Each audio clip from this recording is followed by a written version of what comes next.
Jamaican Blue Mountains are home to, arguably, the most famous coffee in the world.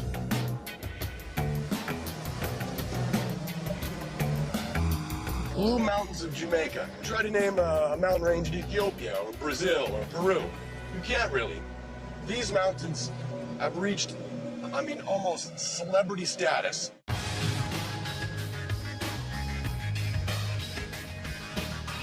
Even people who don't drink coffee know the name Blue Mountain. It got its name from the mist that covers the peaks and gives off a bluish hue when seen from a distance. You can almost make a direct correlation between the condition of the road and the size of it and how close you are to coffee, right? Yeah. Listen, unfortunately, it's not going to be so smooth and straight for the entire trip. This is smooth and straight. I don't hate this. I already hate this. Wow. Yeah. You gotta slow down, man. I keep it in mind. Wow, man. I might get a little worse from here. Bracing my feet. Try to keep in mind that there's a pretty monstrous drop-off to our right. Whoa! Whoa. Ooh. Ah, look at that. This feels like coffee country.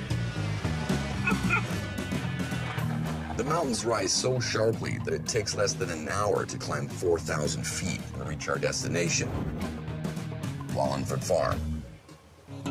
Operating for 250 years, they're one of the most respected farms on the island.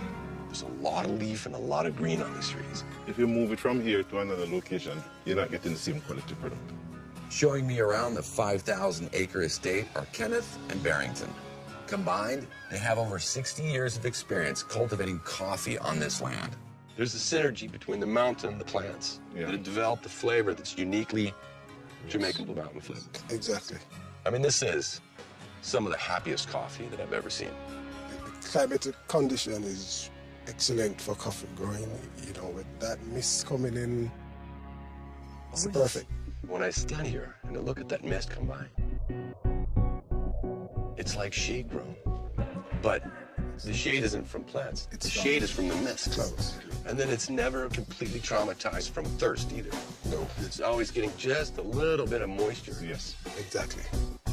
It's really clear to me why this coffee has value. Getting eyes on the plants is great. But now comes the part I live for, tasting the coffee.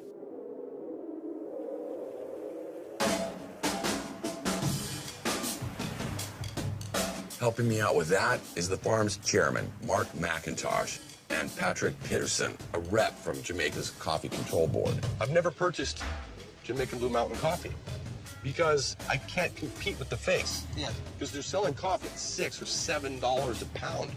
And then I can't even get on the shelves. Yeah, well, I mean, it's very easy to tell. When you walk into department stores all over the U.S. and you pick up something that says Blue Mountain on it, and you see that price, and it's $7, run away. If you made the mistake and took it home, you don't have to put yourself through the trouble of drinking it because you look at the beans. You look at the beans, you you know. can pretty quickly tell, I don't want to drink this. I brought some of the coffee Mark's talking about, a can from the States claiming to be Blue Mountain, just to compare it next to the certified stuff. There's a quality assessment that is done by the Coffee Industry Board. One of the things that we look for is the size and uniformity of the beans. You notice these are more round, more rounded beans than standard Blue Mountain. Just visibly, doesn't it? It looks very different. I wonder how it's going to taste. First up, the coffee I brought from the States.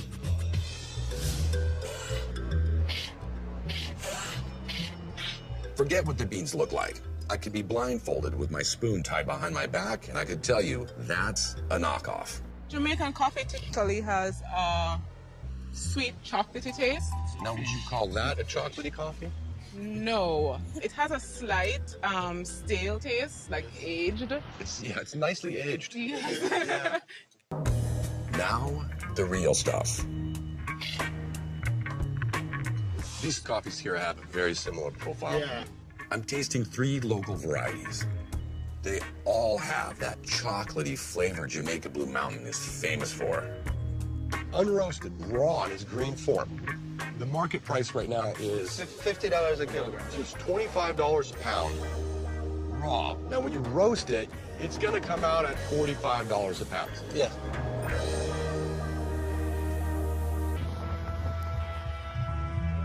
It's easy to buy into the marketing that Jamaica starts with Bob Marley and ends at the poolside bar.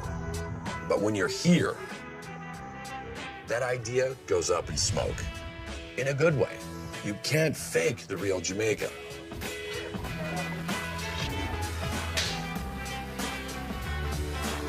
Just like their coffee, getting to the heart of what it can be isn't a journey from A to B. But it's worth the trip.